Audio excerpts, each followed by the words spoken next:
Today we are going to discuss the hyphen, a short horizontal stroke that fits between words or parts of words. Importantly, we must differentiate between the hyphen and other types of dashes. While the other dashes indicate separation, the hyphen is a joiner. We should all be familiar with the grammatical term compound. We have previously discussed compound sentences, compound predicates, and compound subjects. As a joiner, we use the hyphen to join words or parts of words together to indicate a single unit of meaning. Therefore, it can create compound adjectives and compound nouns, and we will return to those later. We will start with its simplest use in numbers. I will illustrate the explanations with sentences related to the Peaky Blinders. Sentence number 1. There are 5 seasons of Peaky Blinders, but I would happily watch 25. As explained, hyphens are used to join words or parts of words to indicate a single unit of meaning. When spelt out, numbers from 21 to 99 are composed of 2 words acting together. So we use the hyphen between the 2 words to indicate this. Now we will move on to the more complex uses of the hyphen. First, compound adjectives. A compound adjective is a single adjective that is made up of 2 or more words. Sentence 2 is our first example. Each of the 5 seasons contains 6 60-minute episodes. In this demonstrative sentence, we can see that the number 60 is working together with the noun minute as an adjective to pre-modify the head noun episodes. Therefore, we use a hyphen to clearly demonstrate this collaboration. As a reference back to a previous video on comma usage, we can see that the number 6 is working independently as a cumulative adjective to modify 60-minute episodes, so no further punctuation is necessary. A final note about this example is that if we alter the structure of our sentence to the following, the 6 episodes from each of the 5 seasons are 60 minutes. We do not use a hyphen. In the vast majority of circumstances, we only hyphenate if the compound pre-modifies or comes before the noun. If the noun is first, we omit the hyphen. We'll now look at several other types of hyphenated compound adjectives. Sentence 3 is the next example. The high-quality production has won the show numerous awards. However, the violent lives of the characters mean that it is not exactly a family-friendly show.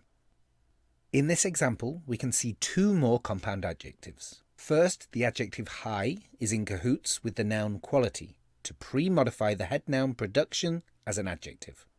Second, the noun family is working with the adjective friendly to pre-modify the noun show.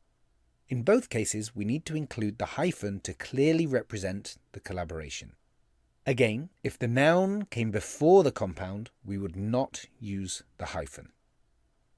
Now we will move on to look at compound adjectives made with past and present participles. Participles are forms of verbs that can function in different ways within the sentence. You have present participles which end in ing, and past participles usually end in ed, d, t, en, or n. Sentence number 4. The hard-hitting plot has attracted audiences from around the globe, and Season 5's record-breaking viewing figures show that the show's popularity continues to grow.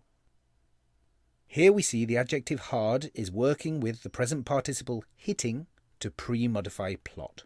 And similarly, we can see the noun record working with the present participle breaking to pre-modify the noun phrase viewing figures.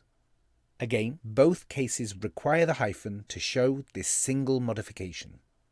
And again, we would not require the hyphen if the compound was after the noun. In sentence 5, we can see some past participles at work. This fast-paced story, which is set in an often overlooked period of British history, seems to have captured the imagination of its audience. The adjective fast with the past participle paced and the adverb often with the past participle overlooked both require hyphens. But again, they would not if they followed the noun that they modified. Sentence 6. Whatever the reason for its success, fans are keen to return to the gangster-filled streets of post-First World War Birmingham when the show returns in 2020. Here we see the noun gangster with the past participle filled, which together pre-modify streets and need to be hyphenated. If we move the compound to after the noun, again we would not use the hyphen. You should also have noticed, moving away from compound adjectives for a moment, that the prefix post, meaning after, has been linked to the proper noun it is modifying. Prefixes should be joined to the nouns, adjectives and participles they modify. With sentence 7, Peaky Blinders is an amazingly good show. We can see the exception. Do not use a hyphen if your pre-modifier is created with an adverb, here amazingly, and an adjective, here good. The last use of the hyphen we will discuss is its use in compound nouns. Compound nouns are made up of two or more words, which can be various types of words. The first word usually modifies the second word, which usually identifies the item. But this is not always the case. This is the trickiest use of the hyphen, as only some compound nouns are hyphenated, and there are no rules to determine which compound nouns are written with a hyphen and which are not. Therefore, I would suggest that you consult a dictionary if you are not certain. Our first example. Gina Gray married Michael in season 5, therefore becoming Polly's daughter-in-law. Here, the hyphenated compound noun daughter-in-law is composed of a noun and a prepositional phrase.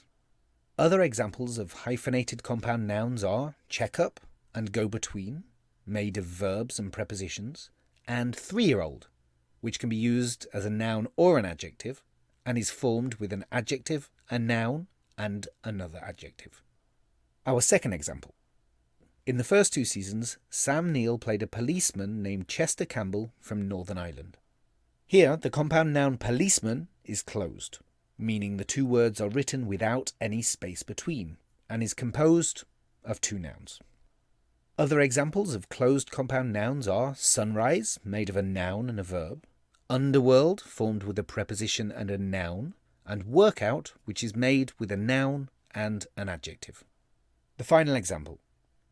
At the beginning of season 3, the Shelbys managed to buy an amazing piece of real estate, Arrow House. Here the compound noun real estate is open, meaning the 2 words are written separately. It is composed of an adjective and a noun. Other examples of open compound nouns are bus stop, which is made of 2 nouns, washing machine, formed with a verb and a noun, and full moon, which is made with an adjective and a noun. So there are the uses of the hyphen that we are discussing today.